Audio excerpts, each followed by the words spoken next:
샬롬 7월 9일 매일 말씀 묵상입니다. 무더위가 심해지는 한 주간이었습니다. 이 더위 가운데 모두들 평안하셨는지 모르겠습니다.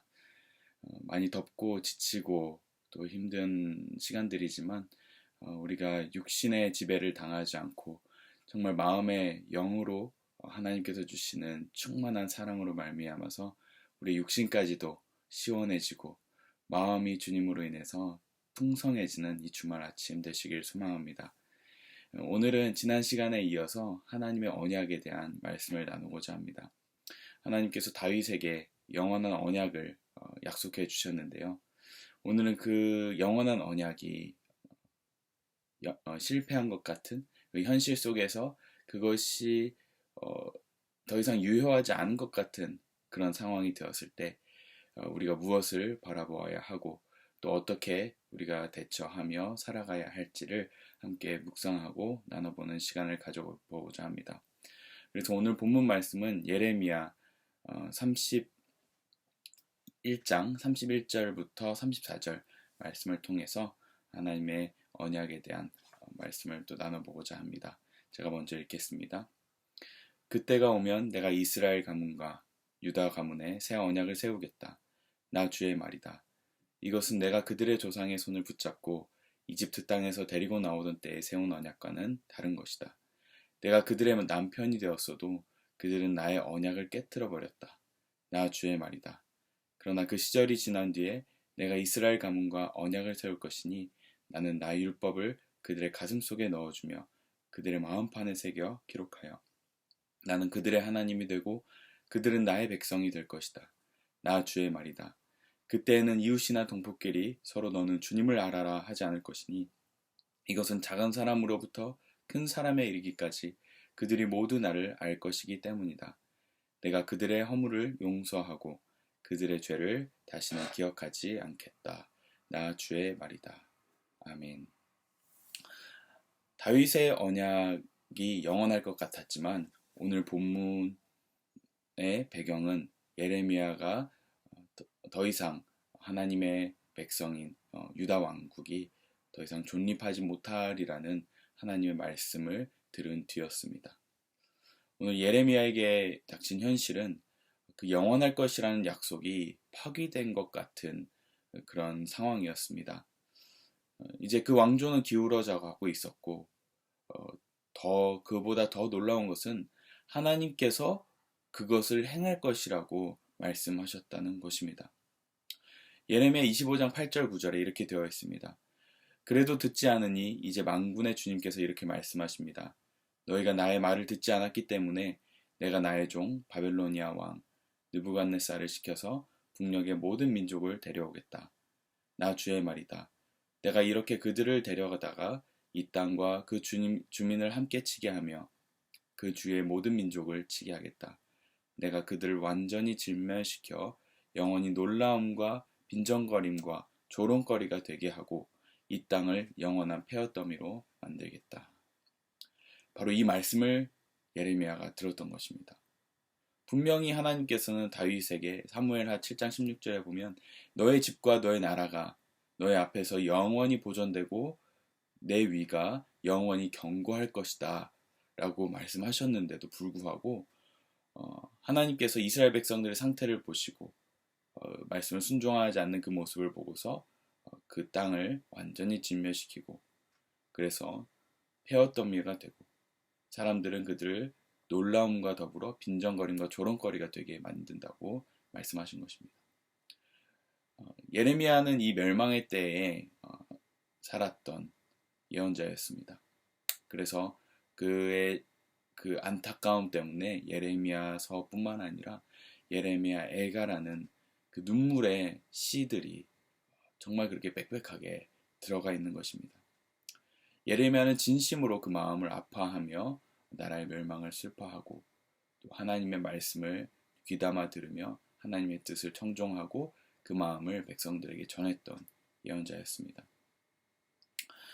그러나 그 말씀 속에는 이 멸망뿐만 아니라 정말 하나님께서 다시 회복시키고자 하는 말씀이 등장합니다. 그것이 바로 오늘 본문에 나타나는 말씀의 바로 직전에 유다를 회복시키시고자 하는 하나님의 그 말씀이 등장합니다.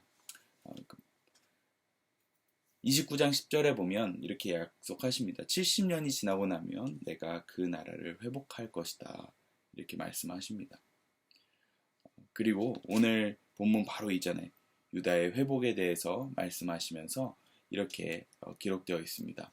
26절에 이런 표현이 있습니다. 그때 백성은 잠에서 깨어나 눈을 떠보니 나에게 아주 단잠이었다 하고 말할 것이다. 라고 말하고 있습니다. 참 아직 실제적으로 멸망도 하지 않은 나라였지만 하나님께서 예레미야에게 그 멸망하는 하나님 그 무서운 선포와 동시에 회복의 말씀까지 이렇게 주셨던 것입니다. 우리에게도 마찬가지일 것입니다. 하나님께서 오늘 예레미야에게 정말 그 유명한 말씀을 하셨죠. 너는 내게 부르짖으라. 내가 너에게 크고 비밀한 것을 가르쳐 줄 것이다 하셨습니다. 우리가 정말 이제는 뭔가 어려움이 닥치고 있고 혹은 지금 어려움 가운데 있고 그 긴 터널 가운데 있다고 느낀다면 우리는 예레미야의 말씀처럼 부르짖어야 할 것입니다. 그때 하나님께서 우리에게 우리 인생을 향한 또 우리 기도 제목을 향한 그 큰 그림들을 보여주실 것이라고 믿습니다. 그때 우리는 희망을 가지고 살아갈 수 있게 될 것입니다. 그렇게 하나님은 예레미야에게 회복의 약속을 주십니다. 그러면서 이렇게 설명하시죠. 그리고 나서 회복하면서 내가 옛 언약과는 다른 새 언약을 줄 것인데 라고 하십니다. 31절에 보면 그때가 오면 내가 이스라엘 가문과 유다 가문에 새 언약을 세우겠다. 이 새 언약이 무슨 표현입니까? 히브리어로 베리트 하다시라는 단어입니다. 새 언약 많이 들어보시지 않으셨습니까? 바로 신약 성경을 일컫는 그 이름입니다. 신약. 약이 우리가 너무 잘 알듯이 우리가 먹는 어떤 알약이 아니라 언약에 약속하는 그 약 아니겠습니까? 새 언약을 하나님께서 세우시겠다는 그 말씀. 그 말씀의 그 시작이 오늘 예레미야서 31장에 등장하는 말씀입니다. 그렇게 말씀하시면서 표현하십니다. 이 언약은 옛 언약과 다르다고 하십니다. 그 옛 언약은 무엇입니까? 모세의 율법과는 다르다는 것입니다. 모세의 율법이 무엇입니까? 바로 의무 조항들입니다. 특별히 어떤 특징이 있냐면 너희가 이렇게 이 말씀을 지키면 내가 축복할 것이고 그것을 지키지 않으면 너희는 저주를 받는다. 사실은 그 율법 때문에 그 약속의 말씀들 때문에 사실은 이스라엘 백성이 지금 멸망의 위기 가운데 처하게 된 것입니다. 왜냐하면 하나님만을 온전히 섬기라 하였는데 우상을 섬겼고 예언자들은 무시했으며 하나님께서 주신 말씀을 경히 여기고 자신의 안위와 부와 그리고 쾌락만을 쫓아 살아갔던 이스라엘 백성이었기 때문입니다. 그래서 그 의무조항들을 다 행하지 못했기 때문에 형벌을 담보로 강제적 이행을 하는 그런 성격의 이 모세의 율법은 결국 징계의 절차로 저주의 절차로 가게 된 것입니다. 그러나 하나님께서 오늘 주시는 이 새 언약은 그 인과응보의 그 율법과는 다르다고 이야기하십니다. 어떤 율법이라고 이야기합니까?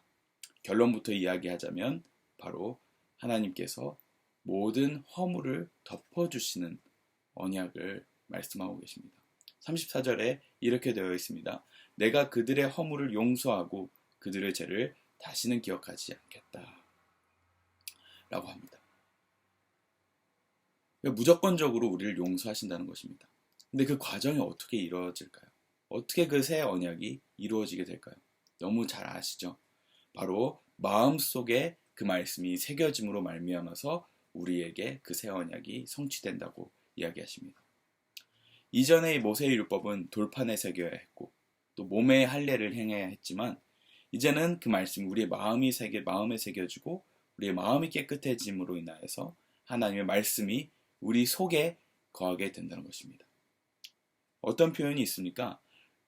하나님께서 이전 언약과는 다른 것이라고 말씀하신다면서 33절에 이렇게 되어 있습니다. 내가 이스라엘 가문과 언약을 세울 것이니 나는 나의 율법을 그들의 가슴 속에 넣어주며 그들의 마음판에 기록하여 나는 그들의 하나님이 되고 그들은 나의 백성이 될 것이다. 아멘.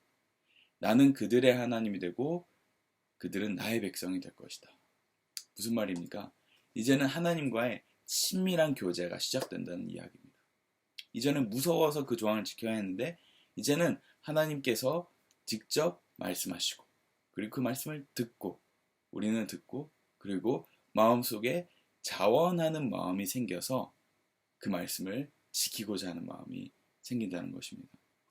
이제는 하나님과 직접적인 교제를 함으로 인해서 하나님 말씀의 기쁨으로 이제는 저주를 받기 두려워서 하는 것이 아니라 이제는 기쁨으로 하나님 앞에 그 말씀을 순종할 수 있게 된다는 것이죠. 정말 놀라운 약속의 말씀입니다.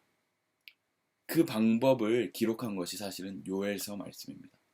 그 마음의 말씀이 새겨졌을 때 어떤 일들이 벌어지는지 어떤 역사가 일어나는지 나타나는 말씀이 요엘서입니다. 요엘서 2장 28절 32절 어떤 말씀이 있습니까?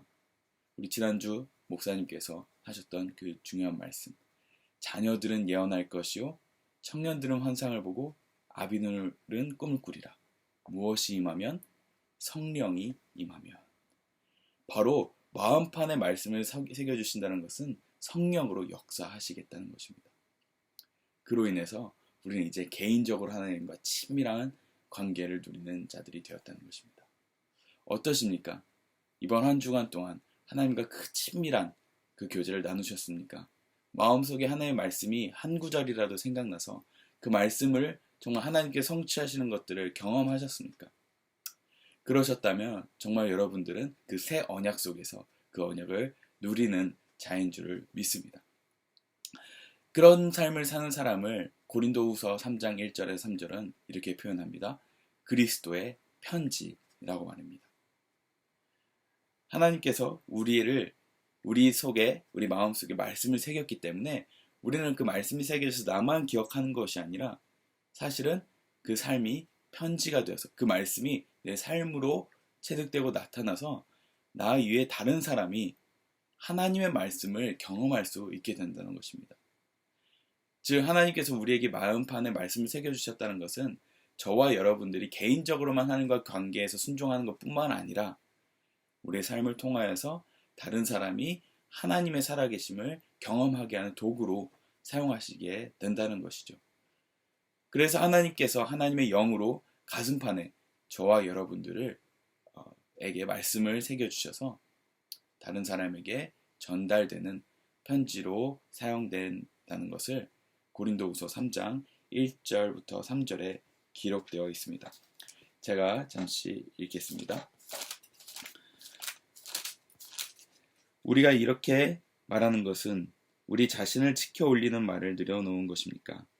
아니면 어떤 사람들처럼 우리가 여러분에게 보일 추천장이나 여러분이 주는 추천장을 필요로 하는 사람들이겠습니까? 여러분이야말로 우리를 청거하여 주는 추천장입니다. 그것은 우리 마음에 적혀 있습니다. 모든 사람이 그것을 알고 읽습니다. 여러분은 분명히 그리스도께서 쓰신 편지입니다. 우리는 그것을 작성하는 데에 봉사하였습니다. 그것은 먹물로 쓴 것이 아니라 살아계신 하나님의 영으로 쓴 것입니다. 돌판에 쓴 것이 아니라 가슴판에 쓴 것입니다. 아멘. 이 말씀의 제목이 바로 새 언약의 일꾼들입니다. 그 새 언약을 경험하셨다면 우리 모두는 하나님의 편지로 사용되고 있다는 것입니다. 이 시점에서 우리가 한 가지 생각해 보고자 하는 부분이 있습니다. 이제는 저와 여러분들이 새 언약의 일꾼들로 세움을 받았다는 것입니다. 이제는 저와 여러분은 주변 사람들에게 전달되는 하나님의 편지로서 사용된다는 것. 그리고 그것은 오로지 성령의 능력으로 가능하다는 것입니다. 이것은 남녀노소 불문하고 모두에게 임하는 축복인데요. 그것은 하나님께서 우리 가운데 친밀함으로 성령의 능력으로 함께 하실 때 가능하게 됩니다. 이렇게 하나님의 약속의 말씀은 비록 지금은 암울하고 정말 이루어지지 않을 것 같지만 예레미야의 약속한 그 말씀이 지금 우리에게 임한 것처럼 이루어진 것처럼 그 말씀은 꼭 성취됩니다. 하나님의 말씀은 영원하다 하였습니다. 그리고 하나님의 약속의 말씀이 지금은 희미해져 보여도 하나님의 때가 되었을 때 그것은 되게 됩니다.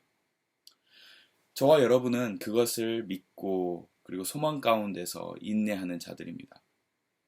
그리고 그 모습 자체도 또한 하나님의 편지로서 다른 사람에게 나타나게 됩니다.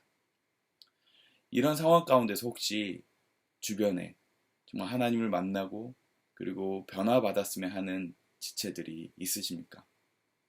아무리 복음을 전하고 하나님을 소개하려고 해도 변하지 않은 것 같은, 절대 변할 것 같지 않은 지체들이 있습니까? 오늘 이 말씀에 나타난 그 주님의 능력을 믿고 함께 기도했으면 좋겠습니다. 이제는 의무로서 너 천국 가려면 하나님 믿어야 돼 라는 차원으로 하나님 앞에 나아가는 것이 아니라 그들의 모든 죄가 용서받았다는 그 감격이 그들에게 임하고 그들 마음 가운데 하나님의 말씀이 새겨질 수 있도록 그렇게 기대하면서 기도하였으면 좋겠습니다. 그래서 그들에게 자원하는 심령을 주셔서 이제는 하나님과의 개인적인 교제를 나눌 수 있기를 기대하고 또 그분의 말씀을 직접 받고 깨닫는 은혜를 사모하는 마음을 주시도록 기도했으면 좋겠습니다. 그리고 우리 또한 이제 하나님께서 우리를 그리스도의 편지로 불러주셨는데 그들이 언제든 궁금해할 때 우리는 언제든 그들에게 이 기쁜 말씀을 전할 준비가 되어서 정말 능력으로 전달할 수 있도록 늘 성령 충만하도록 우리의 마음을 새롭게 하여 달라고 또한 기도하였으면 좋겠습니다. 말씀을 마치겠습니다. 하나님의 말씀은 영원합니다. 하나님의 약속은 꼭 성취됩니다. 그리고 우리에게 새 언약을 주셨다는 것은 모든 사람이 구원받기를 기대하시는 그 하나님의 마음이 담겨 있습니다. 비단 이스라엘 백성뿐만 아니라 모든 열방이 하나님 안에서 한 민족이 되고 한 백성이 되어서 하나님 앞에 나아가길 바라시는 줄 믿습니다. 이제는 본격적으로 여름 사역이 시작됩니다. 이 여름 사역은 사실 일상 가운데서 열심히 공부하던 학생들 그리고 일터 가운데서 열심히 일하던 청년들과 우리 집사님들 그리고 장로님들 권사님들이 정말 시간을 구별해서 집중하여 하나님을 찾고 만나는 시간입니다. 정말 저 개인적으로도 그렇고 많은 지체들이 이 시간들을 통하여서 하나님께 나아갔고 변화받았습니다. 오늘의 이 말씀이 새 언약이 실제로 이루어지는 경험들을 하는 시간들이었습니다. 특별히 오늘 기억나신다면 정말 이 여름에 있을 여름 성경학교 중고청 수련회 그리고 정교인 수련을 위해서 기도해 주셨으면 좋겠습니다. 그리하여서 많은 영혼들이 주님 앞으로 돌아오고 우리 또한 다시 심령이 새롭게 되어서 주님께 나아가는 그 축복 우리 모두에 있으시기를 주님의 이름으로 축복합니다. 기도하겠습니다. 하나님 감사합니다. 우리에게 변치 않는 말씀을 주셔서 정말 우리 마음속에 그 말씀을 새겨주시고 그리고 그 약속의 말씀이 성취되고 그리고 그것을 누릴 수 있는 시대에 살게 하여 주심에 너무나 감사드립니다.